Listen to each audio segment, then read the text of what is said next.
It is the last week of May, well, almost. It's the second to last week of May. Hi, I'm Megan with Bethel Budgets. I'm here because it's more than just math. At some point, you've probably built a budget. You've laid out your income, you've laid out your expenses, and thought it's simple math. I'll just stick to what's on the paper. But then life happened and your budget didn't work out. The reason? Because it's more than just math.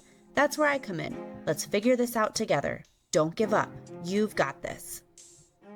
Welcome back to Bethel Budgets. Thank you for joining us for another video. I'm really glad you're here. If you're a new subscriber, let me know down in the comments so that I can welcome you personally to our community. I'm here today to talk to you about budgeting tips for June. We are in the second to last week of May when I'm posting this. And so next week we're going to be building our June budgets. I want everybody to have their budget built for June well before June starts so we can hit June 1st and be ready to go. And in order to do that, there's a few things that you need to do to prepare. Number one, you need to take a look at your calendar for June. Go through your June calendar and look at what birthdays are coming up. What events or special activities do you have planned? What things do you have going on that you need to budget for? Maybe you have a birthday fund for your immediate family birthdays. That's great. But are your kids invited to birthday parties, and how do you handle that?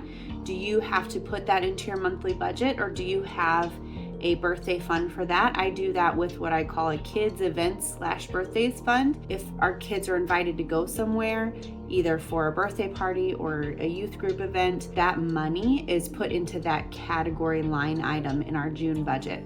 So I just like to take a look at what's going on in June before I build my June budget to make sure that I'm prepared and have enough funds in each of those categories. The other thing you want to look at when you're looking at your calendar is what holidays do you have coming up. June has Father's Day, Juneteenth. Independence Day is the first week of July. So depending on when you get paid, you need to look at your paydays when you're looking at the calendar too. Depending on when you get paid in June or July, you may need to budget for Independence Day, July 4th, out of your last paycheck of the month for June. So make sure you're looking at those things when you're checking your calendar. So you got your birthdays, special events, and holidays, and paydays that you're checking for in your calendar. Make sure you look all of those things up, get them written in your calendar. It's just a good habit to get into, not just budget-wise anyway, just making sure that you're all ready for the month. Another thing that you should plan for June is summer camps and VBS and anything that you have like daycare for your kids. So the kids are getting out of school. What are your plans? What are you going to do with them while you're working while they're not in school? So hopefully you've got that figured out already because it's time, it's here. And I hope you have that figured out already. And I hope you have a way to pay for that, but that needs to be built into your June budget.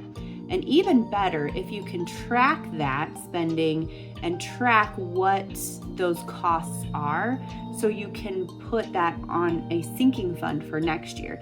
If you can kind of estimate and keep track of how much that costs you over this summer, you can build a sinking fund and start saving for that all year long so you're prepared for next summer, and that doesn't just have to come out of your June budget. Another thing to budget for June is summer sports.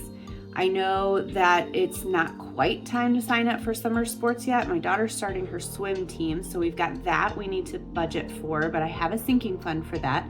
So you need to plan for your sports, either the month that you have to pay for them or building sinking funds. And then I got to get my boys signed up for their sports soon too, so I'll be having to pay for that. Now I do have a sinking fund for their sports as well, but if you don't have those sinking funds set up, you need to put that in your June budget and look at when you have to pay for those, if you have to put a down payment and then pay for the rest, or if you need to pay for it all up front. So plan for your sports, and even better if you can track how much that is and build a sinking fund for that for next year. So you're looking at your calendar and putting all those special events, birthdays, holidays, and paydays in your calendar. You've got your childcare things. So you've got like camps, VBS, daycares, those kinds of things for your kids. Make sure you've taken care of those expenses. You may also have sporting expenses that you need to put into your June budget. So you've got to take care of those things or build sinking funds for those for next year. Another thing that I wanted to talk about in this video is your gas line item on your budget. you should probably up that a little bit for summer. In my last video, my May Budget With Me video, I was talking about how I think prices for gas go up. And so I did a little research on that, and I read a couple articles. NerdWallet had a very helpful article about this, but gas prices do in fact go up during the summer, and there's a couple reasons why. So you should probably increase your gas budget for the month of June. And some of the reasons why that NerdWallet stated was, one, people travel more, so the demand is higher, so the gas prices go up. Two, they switch from the winter blend to the summer blend, which is better for the higher temperatures, but that is a more expensive gasoline to produce, so then the price goes up for that too. Now, they did say in NerdWallet that the prices surged really high in 2022 and 2023, but we're not on pace for those huge surges. At some point in there, it even got up to over $5 a gallon, and it doesn't look like we're gonna hit that this year, so be encouraged with that. While the prices are going up for the summer, they're not anticipating that huge of a spike. At least that's what NerdWallet said. So be encouraged with that, but do take that into consideration. Now, I travel a little bit less during the summer because I'm not taking my kids back and forth to school, but then we do go on a vacation. So I won't be putting too much more extra in my June budget, but my July budget, when we go on vacation, I will definitely up that gas budget then. So just, again, look at your calendar and look at your gas budget and make sure you plan accordingly. The other thing to think about is the outdoor time that you're going to get in June. Are you doing extra yard work? Your planting is probably already done, but you've got to water. So do you need to up your water bill? You should be on budget billing. If you're not, pause the video, go get yourself on budget billing so you're paying the same every month if you can for water. Some places you can't do budget billing for water, but if you can get on budget billing, do it. If not, plan ahead for extra water if you're doing a garden and you're going to be watering your garden every day. But plan for extra water activities outside. Maybe your kids like to run through the sprinkler, or if you have a pool, that's going to up your water bill. Also, other outdoor activities that you might start doing, you may go to the zoo. That's got extra expenses. Our zoo here in St. Louis is free, but you got to pay for parking, and what if you buy food? Plan these things out. What if you go to a water park? What if you go to farmers markets? That's a wonderful thing to hit now that the weather's warm, but you're going to be spending money. So plan ahead for those. This isn't one that I put in my last budgeting tips video, but when I asked for people to give feedback about what are some other budgeting tips that I may have left out, somebody happened to mention, this one was in March, quarterly taxes. So coming up in June 15th, if you have your own business, your estimated quarterly taxes will be due.